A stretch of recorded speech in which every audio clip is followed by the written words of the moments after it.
Welcome to another episode Before the Streetlights Come On, the podcast for Black parents to tell their stories of trials, tribulations, and celebrations in parenting Black children in America, with co-hosts Kia and George Williams.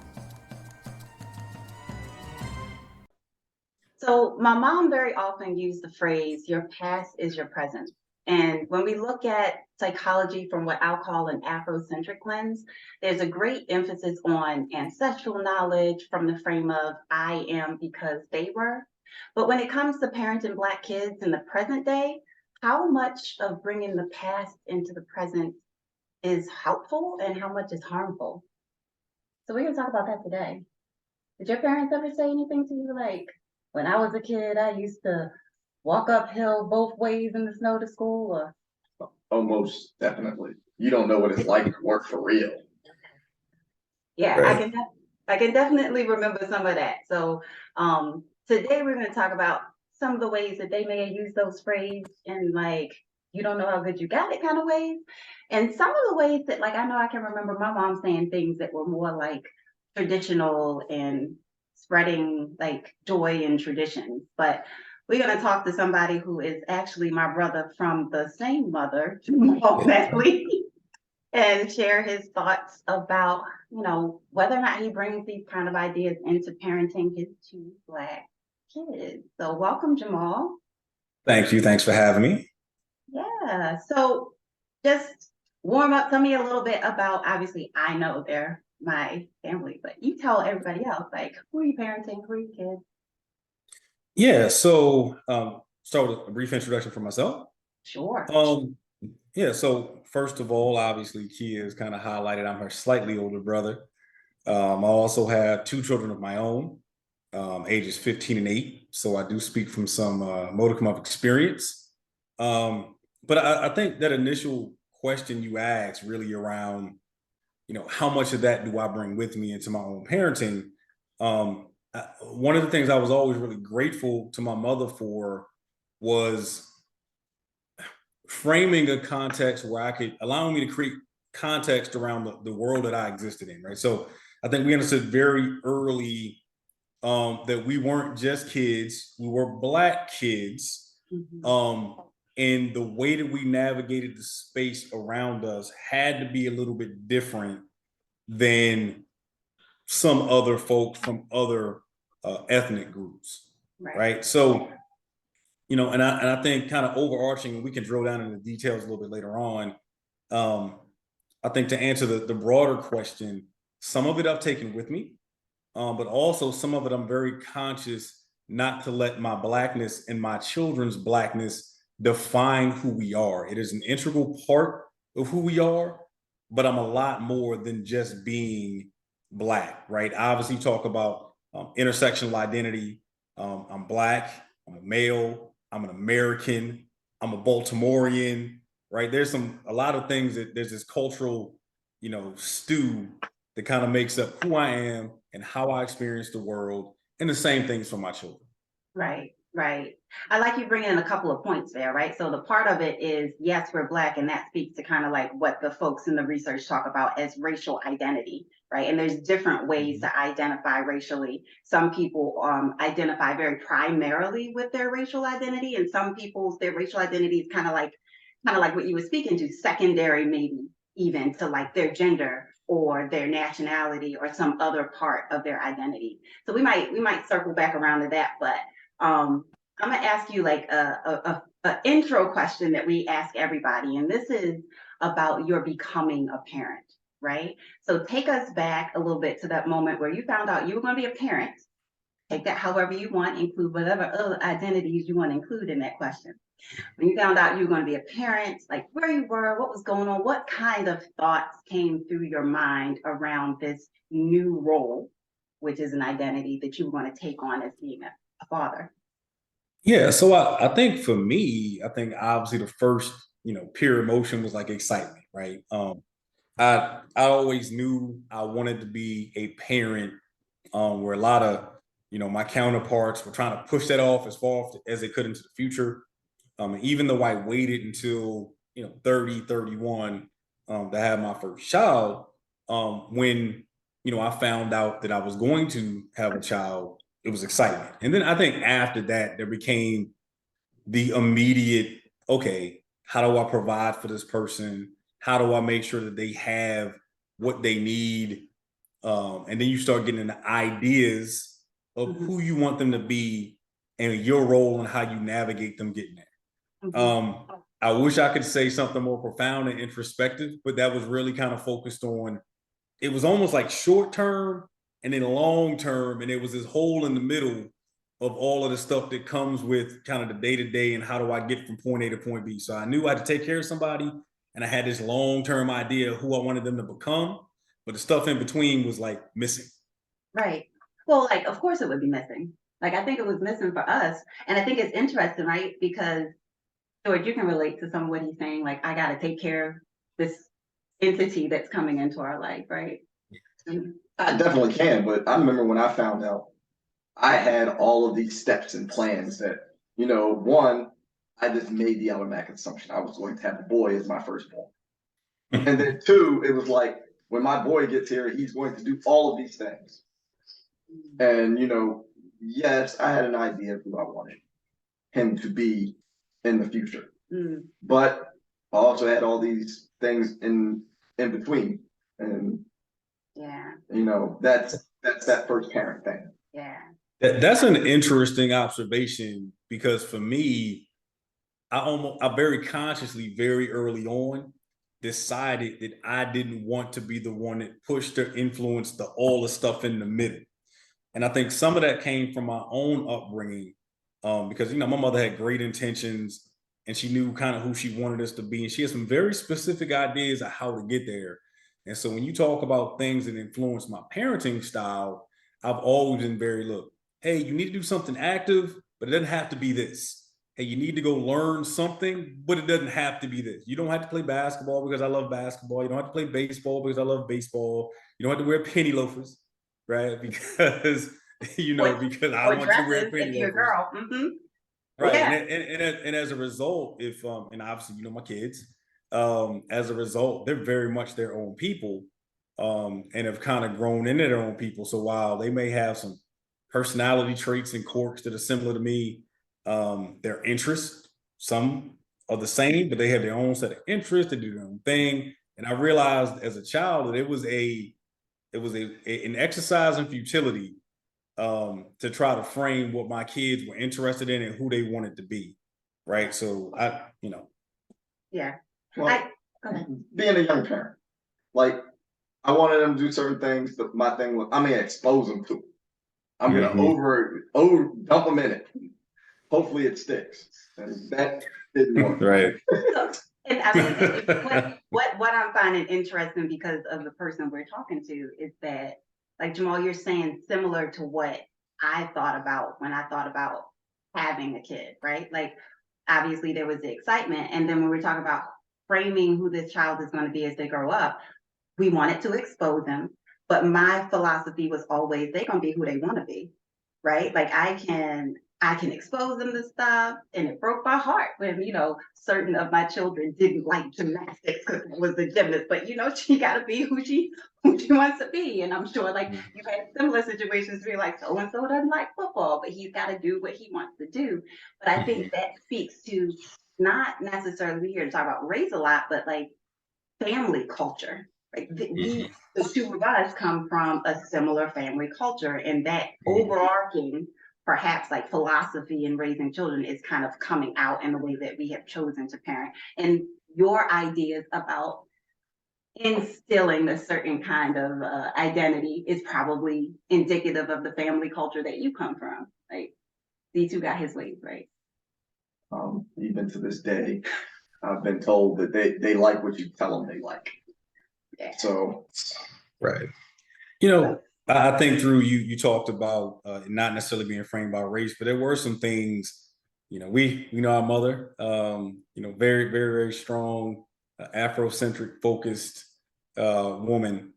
And again, my ideology around the space that being Black takes in my life is really a direct influence on my thinking around how she viewed her place in the world. And clearly we grew up in different times. My mother's, 27 years my senior. And when you think about my mother's upbringing, she grew up in, segregated schools up until, graduation. And while they still might not have been segregated by law, in all effects, socioeconomically, they were still segregated. That wasn't my upbringing. Our upbringing, first neighborhood we moved into, initially was predominantly Anglo-Saxon, white, and there were quite a few folks in the Jewish community. And then you saw that transition. And then we moved again, and very similar transition. We moved in, and it was we might have been 30% of the population by the time we graduated from high school. We were 70, 80% of the population. You talk about migration patterns, and there's a whole nother conversation to be had around that. But it did play a significant role in how I saw myself in the world. And so again, I had to understand that, yes, you need to be conscious and aware, how you navigate professionally, personally. My mother had to talk when I was learning to drive. I couldn't wear certain things. I had to be home a certain time. And it were really things that came out of both fear, but also pragmatism when you start talking about the reality of how often, unfortunately, young Black males were profiled and pulled over and arrested. And I think almost all of us as young Black men, most of us who had parental figures in their lives, got the talk that we couldn't navigate the world a certain way. But again, that doesn't define me. It is a part of who I am. Right. So you're speaking to something that we wanted to get to next, actually, like this idea. And, I think in more mainstream, this idea of having to talk is a thing that people even outside of, BIPOC communities know of because of all the stuff that's been going on in the media and the social political context lately in the last few years. But, this idea of like realizing that at some point you weren't just going to be a parent. At some point, your partner is African American identified. You were going to be raising Black children in this country, right? And I know that you don't have any male identified children, but nonetheless, women identified children or whatever, they have their own battles to face being brown people in this country. So I'm curious, like, when did it kind of occur to you, and what was happening when it occurred to you that, like, dang, like, I got kids, but I got Black kids? Oh, before they were born. Okay, tell me about that. Yeah, that was always at the forefront of my consciousness.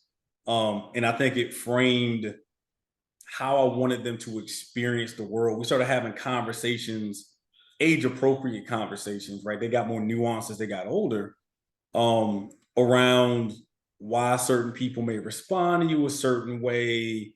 Hey, some of the friends you have now, they don't, kids aren't very conscious of these racial biases. And if they are, they're being exposed to it, obviously, in the household. But I was very conscious to make sure that my kids were exposed to a diverse set of people, diverse set of friends, experiences that when we were kids would have been like, oh, that's what white kids do, right? It was funny because it took me a long time to realize that there shouldn't be such a thing as things that white kids do and things that Black kids do. And so I think as a result, obviously, my oldest loves some rock, loves some classic rock, was all into the anime, things that weren't necessarily cool to be into when we were teenagers.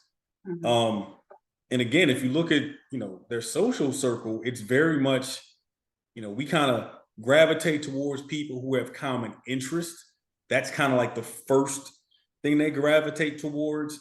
I'm not even sure if what color these people are is as important. What I think may happen later on as they grow, if you have common interests and you've had shared experiences, that you might start to gravitate towards people whose experiences were, let's just say, impacted by things like their skin color, their gender, et cetera, and that becomes your natural cohort. but they don't actively have to seek out, other people of color. So And for me, tying it generation to generation, the conversations that you had with your kids, like what did you keep from your mom and what did you edit when you were talking to your kids and having those age appropriate conversations?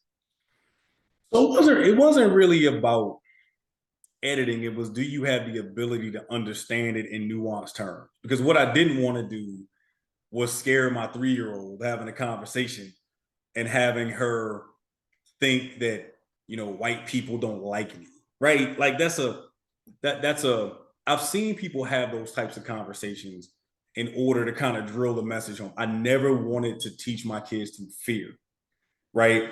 Because that's not an accurate statement. It's not, oh, white people dislike you. That's not an accurate statement.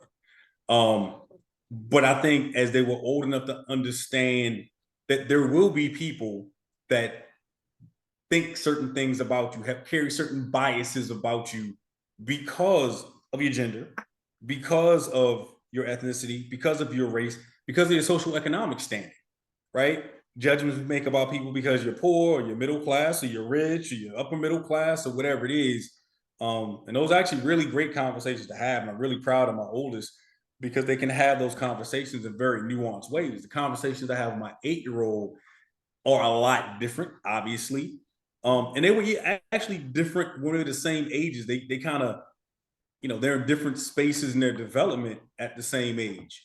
And that's not necessarily good, bad. It's just different, right? And you have to gauge each child, as they come. Yeah. But you know what? You're also hitting on something when you talk about environment that you're living in, right? When we think about where we grew up, there was not the kind of diversity. Like I mean that in the literal way, not just being around all Black people. I mean, like I can remember being 16 and pretty much the only people that I was experiencing were Black people, right? Because by the time I got to that point in our neighborhood, that's who was around. And so I don't know that even if mom would have had the necessity to have the same kind of nuanced conversation with me at that age that you're having with Jay, right? Because the context of our environment was different. Well, I think sometimes people forget this. 3 years is a long time when you start talking about a shift in a neighborhood. Yeah. And with us being 3 years apart, we moved from, our first home, which when we first moved in, when I was a little boy, there were quite a few. It was a pretty diverse neighborhood. There was a lot of Catholics, there were a lot of Jewish folks, there were, us, and they moved, right? So, by the time you were old enough, and you were 6 years old when we moved, because I was 9, you didn't really get to experience that first neighborhood. The second neighborhood we moved in was very similar in demographic makeup to the first neighborhood we moved into. When I moved in, I think we were maybe 35% Black. And even if I used our cul-de-sac, it's funny because I got into a conversation with one of our old neighbors yesterday about the demographic shift in the neighborhood. And we first moved in, I think it was us as a Black family, our neighbors as a Black family, the people across the street, and one other house that were Black families when we first moved in. And we were replacing, I believe we were replacing a Jewish family, right? And our neighbors across the street, who I eventually married one of them, they were replacing, they moved in a year or two before us, they were replacing a Jewish family. And so again, when I got to the area and I was in elementary school, I was, going into the 5th grade, it was still very diverse.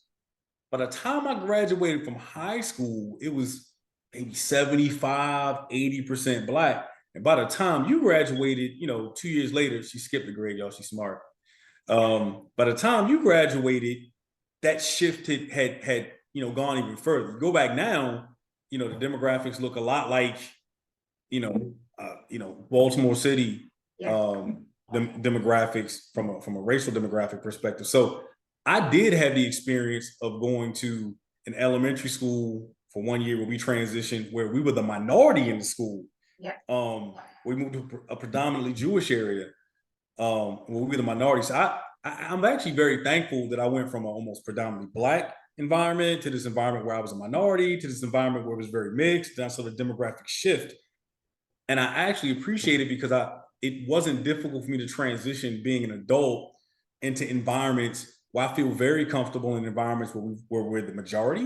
And I feel very comfortable in environments where I'm the only Black person in the room. And so my kids, it's kind of the opposite. They've kind of moved in some really diverse environments, and now they live in an environment where they are a underwhelming minority, represent about 4% of the population in their school.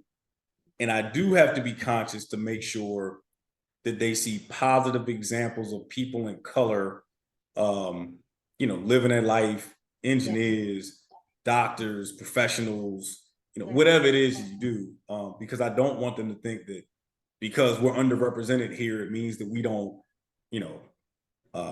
we're not in spaces that we're doing great things. Right.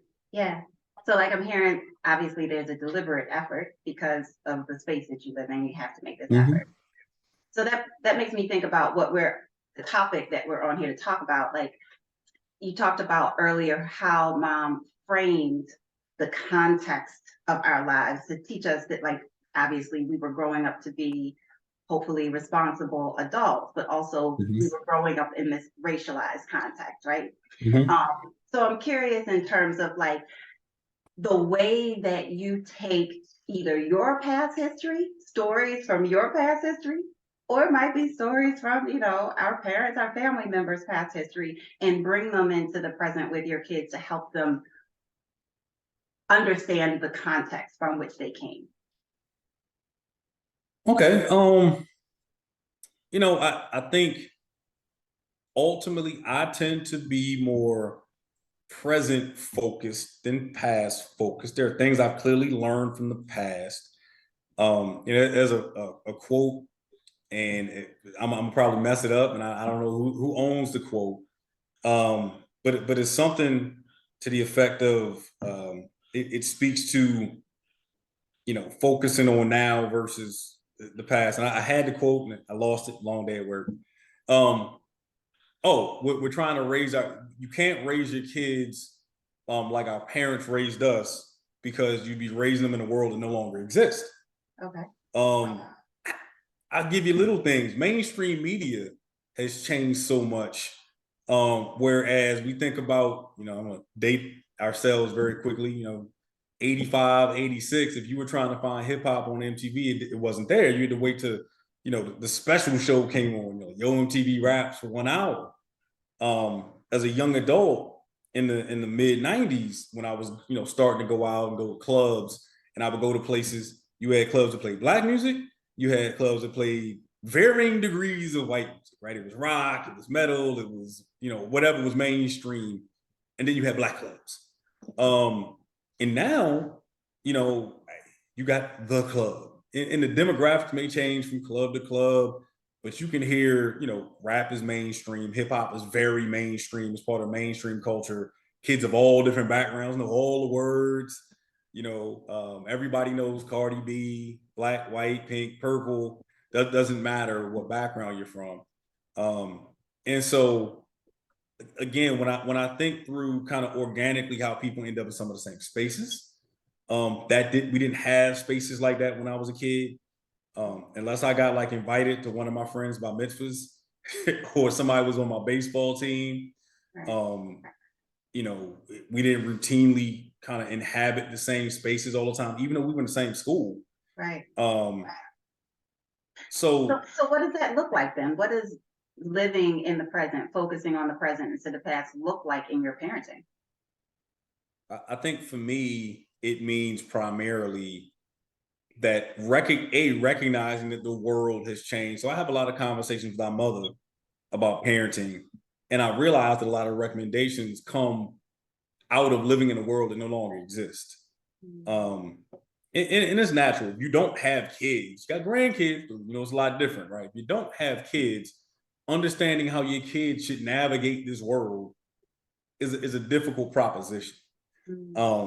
And so I have to evaluate the world as it exists now and be very careful not to evaluate the world as it did exist.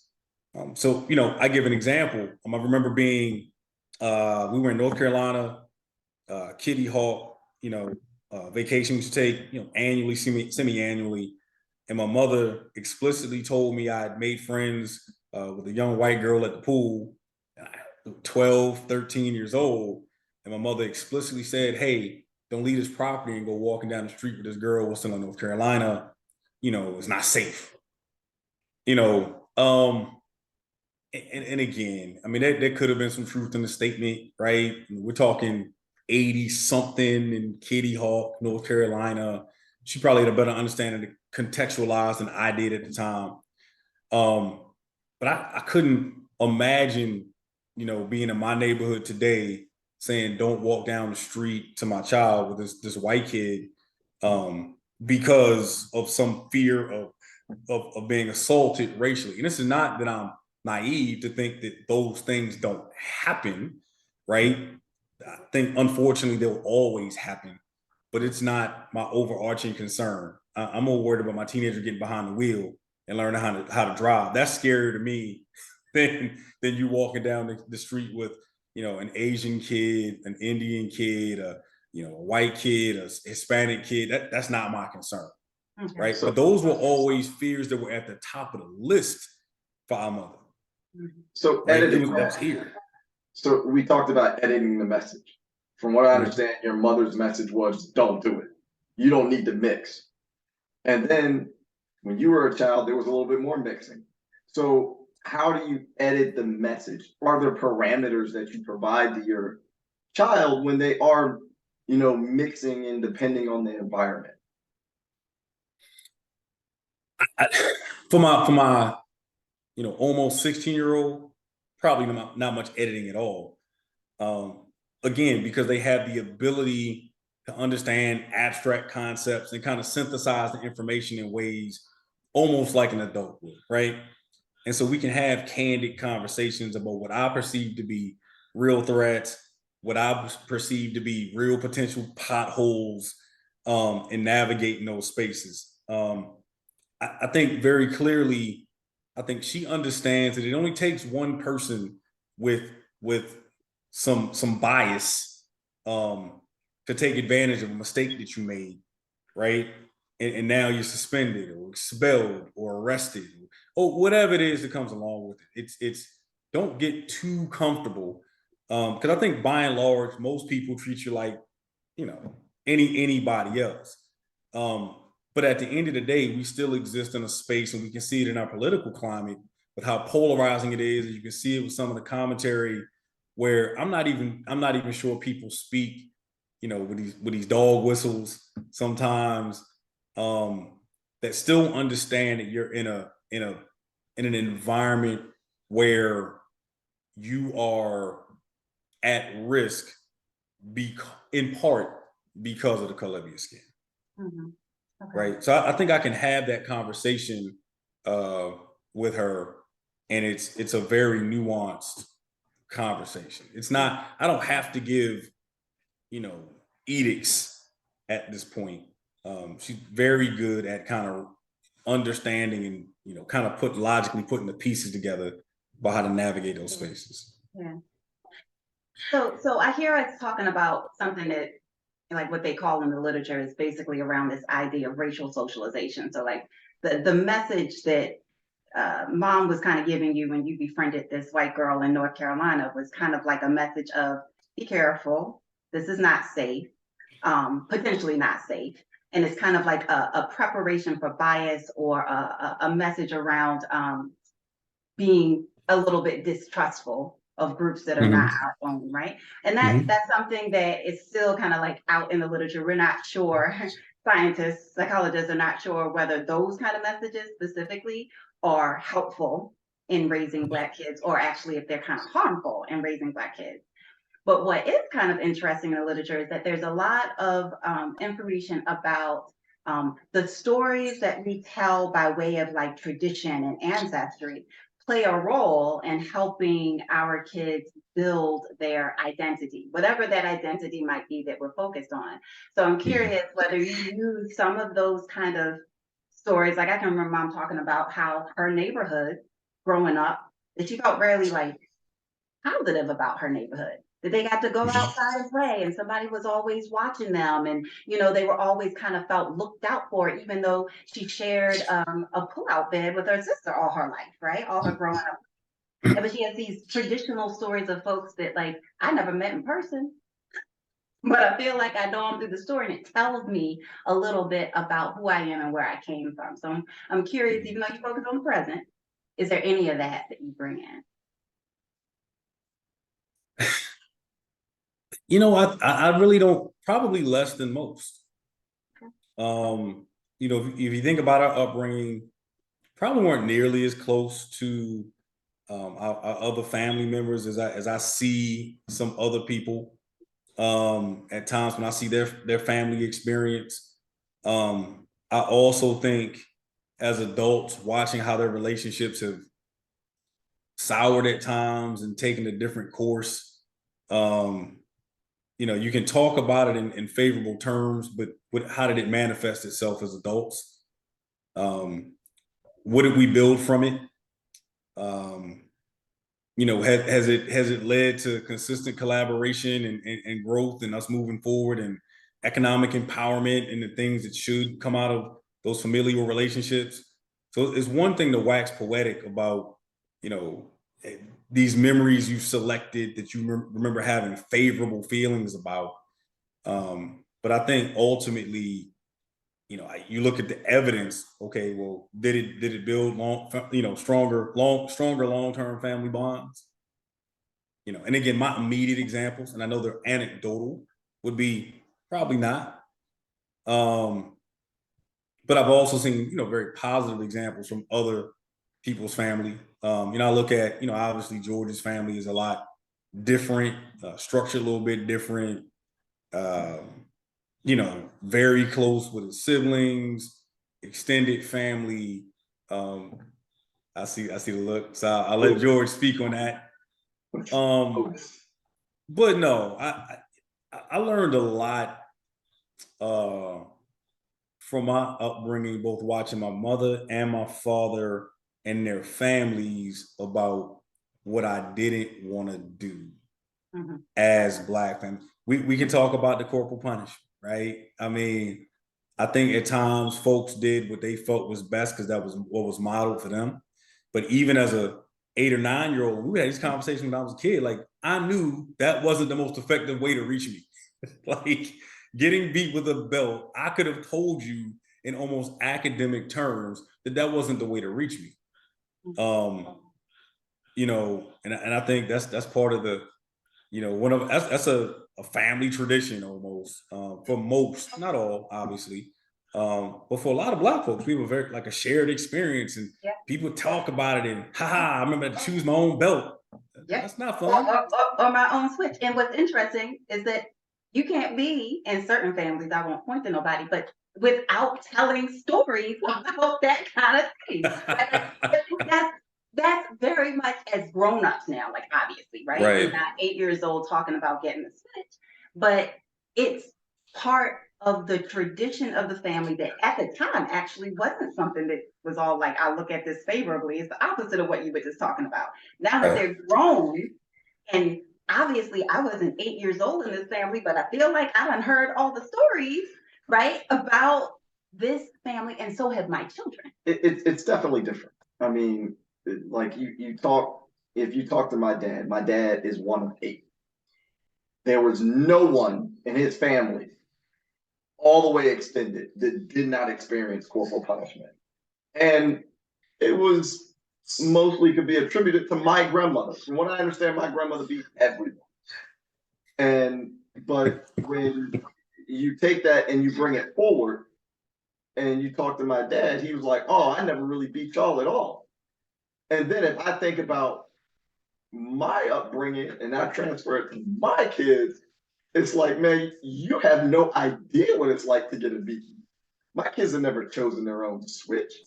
There's no beating belt in my closet. Like, there's no belt that they go in and be like, that's the one that we get punished with. When I was a kid, I used to think, so I'm gonna do it to you. And that So I think when you bring it on, it has definitely changed generation. As you said, it's not the world we're raising them. there's a place for Yeah. mindful change, right? There's a place for reflection on what came before us, for sure, right? We're all molded in part by the traditions and the practices, particularly those kind of things that come before us. But as adults, we get to choose and be reflective about it and choose what we take forward, right? Mm-hmm. Yeah. Yeah, I even got to learn from first kid to second kid. My oldest. So first of all, they've never been hit with any instrument.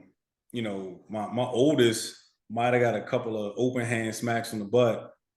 My youngest, I don't think she's ever been touched at all. And it's funny because my oldest child, I realized it was not effective.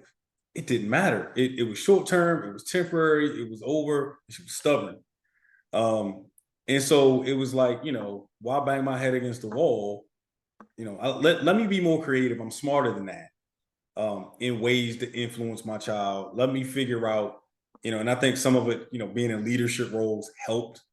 I think I always tell people that being a parent may be a better leader, being a leader may be a better parent, right? Learned a lot in both arenas. You never want to compare the people you lead to children because they're not children. But I think, your kids are little adults, they're little people. So I took a lot away from that. So yeah, that's Yeah, we could have a whole like 5-part series on corporal punishment and like really bring in like the research and all that, because it's not just something that Black folks do. This is a worldwide phenomenon, and Oh yeah. everyone has their, and I want to say like dogma around it. It's almost like, don't you tell me not to do this, or don't you tell me to do it. So it can be so polarizing, like a lot of other things in our Right. society.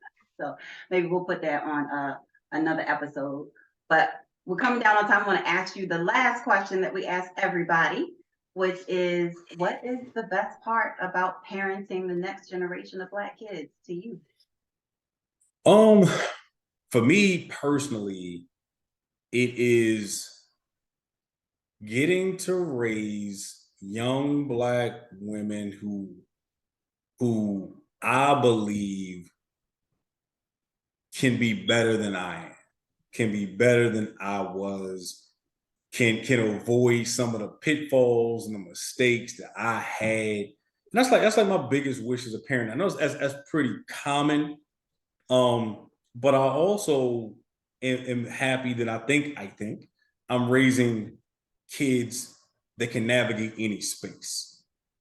And I think there's a way to say, I think they're very proud of being who they are. And part of who they are is they're proud to be, young Black girls. They're conscious that they're young Black girls. But again, I don't want them to get lost and completely absorbed and think that's all they are. Right. So that's really the thing for me. And I think based on how my 16-year-old is, they go through the usual 16-year-old stuff, or 15-year-old, almost 16-year-old stuff. I think we're on the right track. Nice. Well, thank you so much. This was good. This was good. It was okay. It was okay. We can't get enthusiasm out of Mr. It's time to release the hostage. It's all good. So, all right, Jamaal, thank you. I'm gonna let you run back because I saw somebody come down the stairs again. You know who that was. I know. So we can edit that part out. This whole conversation, we can edit that part out. Those two little legs walking by. Well, not that part. That was in the middle of the interview, but this part. Yeah, I know, right? Thanks for listening to our episode Before the Streetlights Come On. If you liked what you heard, please subscribe to our channel and share with other Black parents. And just a friendly reminder that the views shared by our podcast guests are not necessarily the views and opinions of the co-hosts. See you next time.